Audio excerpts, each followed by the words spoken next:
One, two, three, funk it.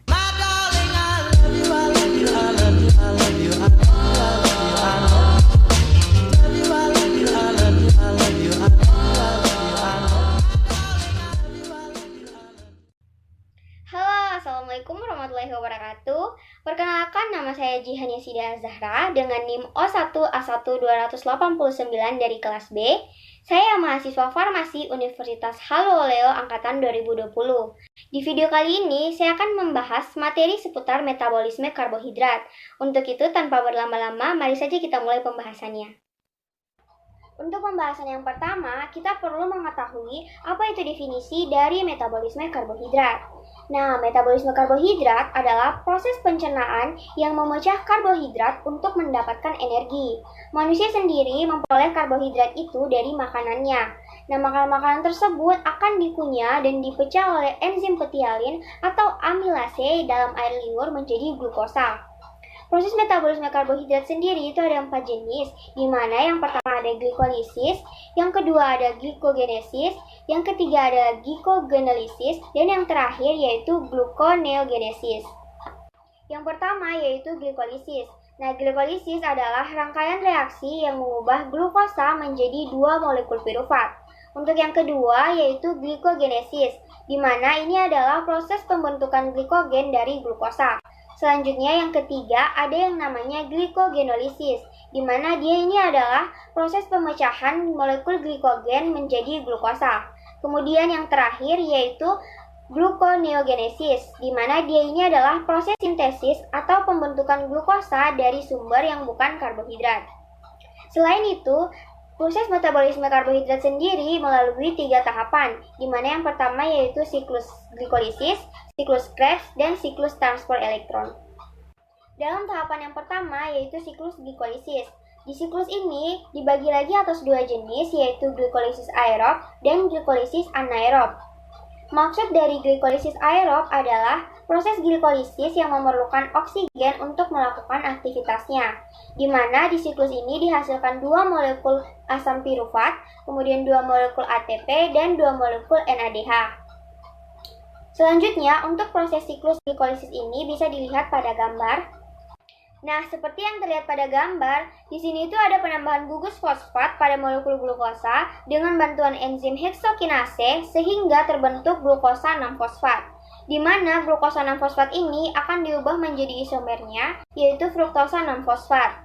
Selanjutnya, fosfofruktokinase akan mentransfer gugus fosfat dari ATP ke fruktosa 6-fosfat, fruktosa 1,6 bifosfat.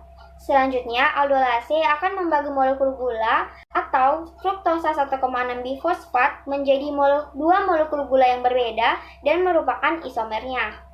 Kemudian terakhir, 2 molekul gliseraldehid fosfat masing-masing akan masuk pada tahapan glikolisis selanjutnya.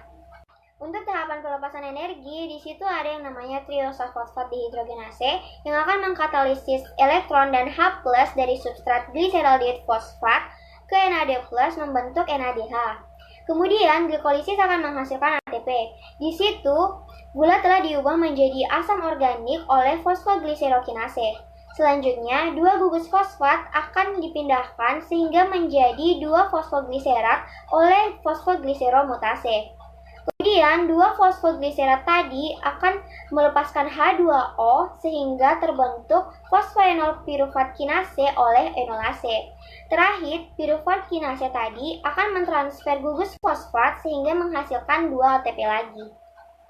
Oke, sekarang kita akan membahas apa itu glikolisis anaerob.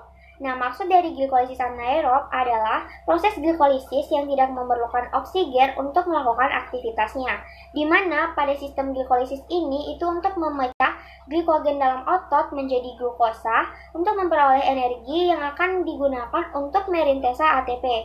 Biasanya pada sistem ini tuh prosesnya lebih lambat atau lebih lama dibandingkan proses ATP-PC. Nah, selanjutnya ada pun ciri dari glikolisis anaerob yang pertama yaitu menyebabkan terbentuknya asam laktat yang dapat menyebabkan kelelahan, kedua tidak membutuhkan oksigen, yang ketiga hanya menggunakan karbohidrat, dan yang keempat atau terakhir yaitu menghasilkan energi untuk merintesa ATP. Nah, kita sudah membahas proses atau tahapan glikolisis. Selanjutnya, kita akan membahas siklus Krebs. Nah, siklus Krebs atau siklus asam trikarboksilat adalah proses kedua katabolisme untuk menghasilkan energi yang lebih tinggi. Di siklus Krebs ini bertugas untuk mengubah asetil koenzim A menjadi energi dan karbon dioksida sebagai produk sampingannya. Untuk penjelasan lebih lanjut bisa kita lihat pada gambar. Nah, seperti yang terlihat pada gambar, di sini tuh ada 8 langkah, di mana langkah yang pertama dimulai dengan penggabungan asetil koenzim A dengan oksaloasetat untuk menghasilkan molekul 6 karbon sitrat dan melepaskan koamin SH, yaitu asetil koenzim A yang terikat oleh gugus sulfohidril. Kemudian di langkah yang kedua, 6 karbon sitrat tadi yang kini tinggal 4 itu kehilangan molekul H2O di dalamnya sehingga berubah menjadi isomernya, yaitu molekul isositrat. Selanjutnya, di langkah yang ketiga, terjadi proses oksidasi pada isositrat yang membuatnya melepaskan karbon dioksida, molekul 5 karbon, alfa ketogultarat, dan 2 elektron, di mana 2 elektron ini mereduksi NAD+ menjadi bentuk NADH dan H+. Nah, reaksi oksidasi pada isositrat itu dikatalisis oleh enzim isositrat dehidrogenase. Selanjutnya, langkah yang keempat, ini sama dengan langkah yang ketiga, di mana alfa ketogultarat juga mereduksi NAD+ menjadi NADH dan melepaskan karbon dioksida. Namun, gugus koenzim A menjadi suksinil koenzim A. Kemudian, di langkah yang kelima, suksinil koenzim A akan digantikan oleh gugus fosfat sehingga berubah menjadi suksinat, di mana suksinat ini akan membentuk guanin trifosfat atau GTP yang dikenal sebagai energi dalam bentuk ATP. Selanjutnya, pada langkah ke-6, suksinat tadi akan dioksidasi menjadi fumarat.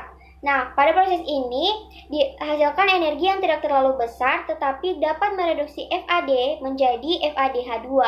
Selanjutnya, pada langkah yang ke-7, akan dimasukkan molekul H2O ke dalam fumarat yang akan merubahnya menjadi molekul 4 karbon malat. Nah, untuk langkah yang terakhir, di sini tuh terjadi proses oksidasi malat yang menghasilkan oksaloasetat dan melepaskan energi dalam bentuk NADH. Di mana oksaloasetat ini kemudian akan mengulang kembali langkah pertama tadi secara terus-menerus. Nah, dalam satu kali siklus Krebs, ini terbentuk atau dihasilkan 2 molekul karbon dioksida, 1 molekul FADH2, 3 molekul NADH, dan 1 ATP. Nah, kita sudah membahas semua proses aktivitas yang terjadi pada siklus Krebs. Selanjutnya, kita akan membahas atau masuk ke transport elektron. Nah, untuk tahap yang ketiga atau terakhir yaitu transport elektron, di mana transport elektron ini adalah proses produksi energi atau ATP dari NADH dan FADH2 yang dihasilkan dalam proses glikolisis, dekarboksilasi oksidatif, dan siklus Krebs. Di mana biasanya pada rangkaian transport elektron ini dihasilkan 30-32 ATP karena akumulasi dari proses-proses dari tahap-tahap yang sebelumnya. Kita sudah membahas semua tahap-tahap yang terjadi pada proses metabolisme.